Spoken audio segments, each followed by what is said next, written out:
Halo semua, semoga kalian yang mutar video ini selalu diberikan kesehatan agar tetap bisa beraktivitas normal di tengah pandemi seperti sekarang ini. Bagi yang baru pertama kali mengunjungi channel saya, perkenalkan saya Wira dari NYD Bali Channel.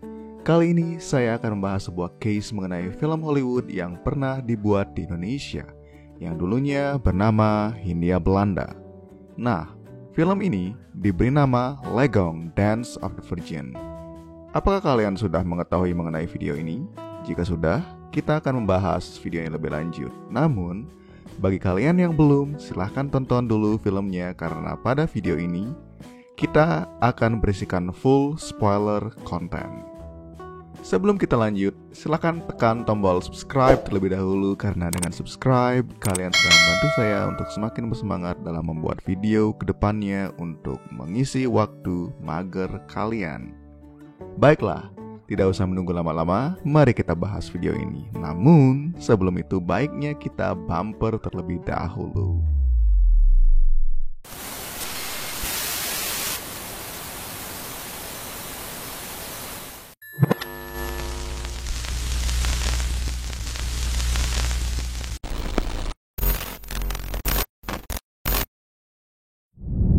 Legong Dance of the Virgin. Film ini merupakan film terakhir yang direkam di Pulau Bali pada tahun 30-an.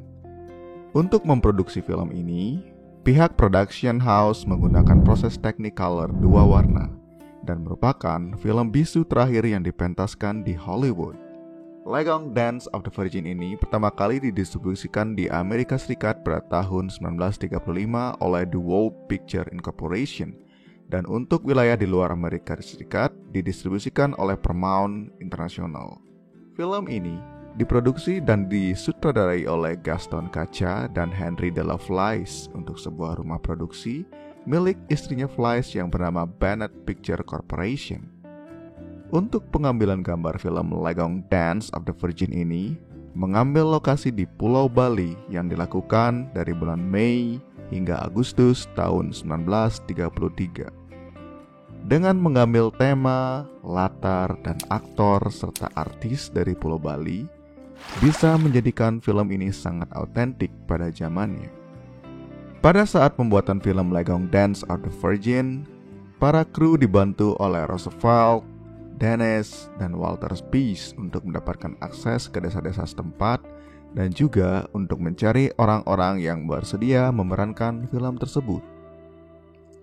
Fun fact yang harus kalian ketahui, Walter Spies merupakan seorang yang berperan cukup besar untuk memodernisasi seni di Pulau Jawa dan Bali pada zamannya.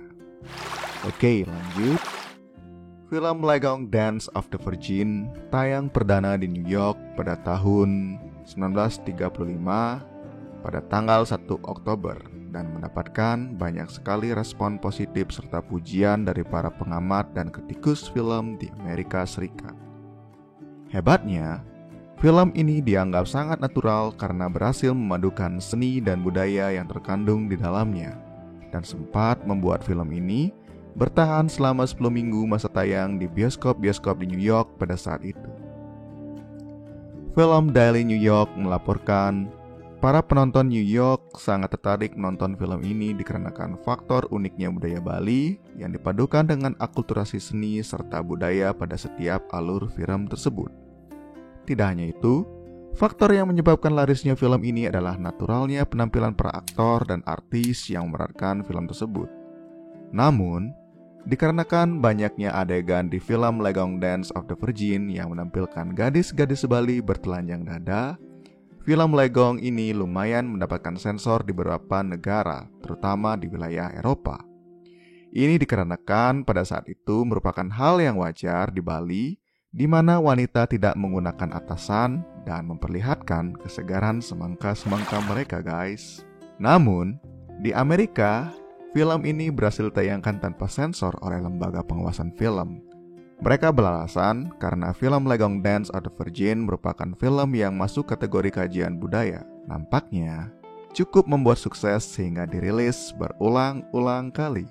Sampai saat itu, ada perusahaan movie advertiser di Amerika beriklan dengan memberikan branding pada film tersebut dengan kata-kata Nudity Without Crudity, a film for all audience, yang jika kita translate dalam bahasa Indonesia artinya adalah bertelanjang tanpa kekerasan, sebuah film untuk semua kalangan. Jika saya hidup pada zaman itu, menurut saya kata-kata dalam iklan tersebut cukup meyakinkan, terlepas saya mau datang dengan alasan ingin melihat naturalnya film tersebut ataupun dengan alasan lain yang mungkin kalian tahu tentunya.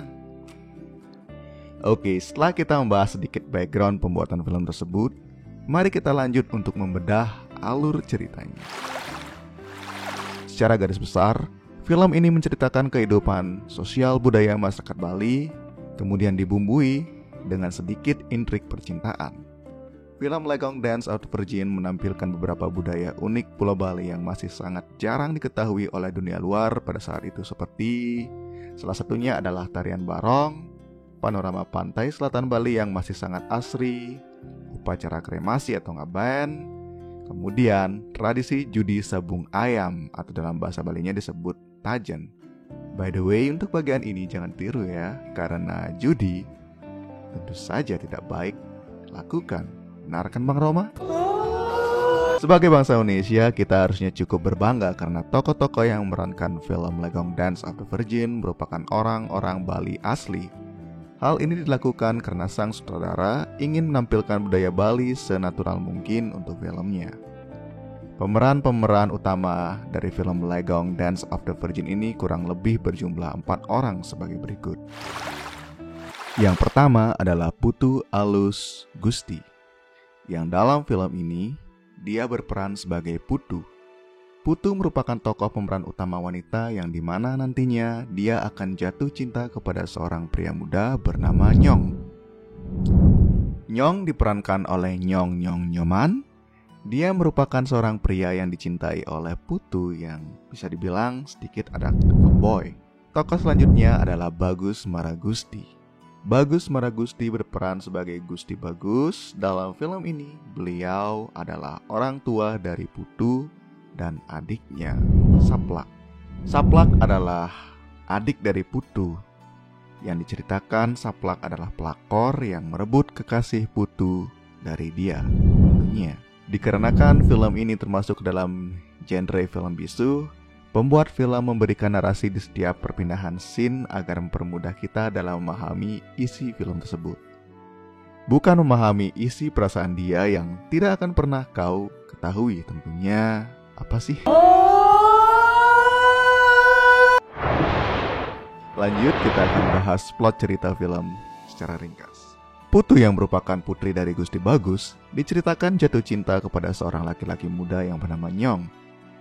Di cerita ini dimulai saat Putu menghadiri tarian barong yang dipentaskan di desanya. Di tengah kerumunan penonton yang menyaksikan pentas tarian tersebut, perhatian Putu tiba-tiba tertuju kepada seorang laki-laki muda kita sebut Nyong. Singkat cerita, ayah dari Putu mengetahui hal tersebut dan berpikir kalau sudah saatnya untuk Putu menikahi lelaki pilihannya. Diceritakanlah ayah dari Putu yang bernama Gusti Bagus mengajak Nyong untuk berkunjung ke rumahnya di keesokan hari. Namun naas, di tengah perjalanan tidak sengaja Nyong melihat adiknya Putu yang bernama Saplak sedang mandi sambil memperlihatkan buah mangga yang sangat menggoda. Hal ini membuat Nyong jatuh cinta pada Saplak pada pandangan pertama. Diceritakan berlanjut ketika Nyong menulis pesan singkat pada secarik daun lontar dan diberikan kepada Saplak. Isi surat tersebut kurang lebih adalah ajakan dari Nyong untuk menemuinya saat diadakan pentas tarian Legong. Tarian Legong tersebut dipentaskan di sebuah pura yang dilakoni oleh Putu. Diceritakan Putu sangat senang karena ini adalah tarian Legong terakhirnya sebelum menikah nantinya. Namun sayangnya, ini semua berubah ketika negara menyerang. Maksud saya, ketika Putu menemukan surat yang dibuat oleh Nyong kepada Saplak. Sontak saja Putu yang terkejut dengan hal tersebut sedih, galau, gundah melana karena mengetahui Nyong yang sangat dicintainya tega mengkhianati perasaan Putu. Dikarenakan hal tersebut, pergilah Putu ke sebuah jembatan dan singkat cerita, Putu memutuskan untuk bunuh diri dan terjun dari atas jembatan tersebut. Memang benar, dari film Masih Bisu pun begitulah cinta, deritanya tiada pernah berakhir. Cerita kemudian ditutup dengan memperlihatkan orang tua dari Putu yaitu Bagus Gusti meletakkan tubuh Putu ke dalam sebuah tumpukan kayu untuk dikremasi. Hal ini bertujuan agar arwah dari Putu bisa bereinkarnasi dengan tenang. Sungguh cerita yang sangat menyedihkan, bukan? Oke, kita lanjut sedikit. Film Legong Dance of the Virgin sempat dirilis kembali pada tahun 2004 silam dan telah dimodifikasi dengan tampilan 3 warna yang pada awalnya hanya menggunakan teknik 2 warna. Beberapa adegan di film tersebut tentunya sudah dipangkas karena alasan tertentu.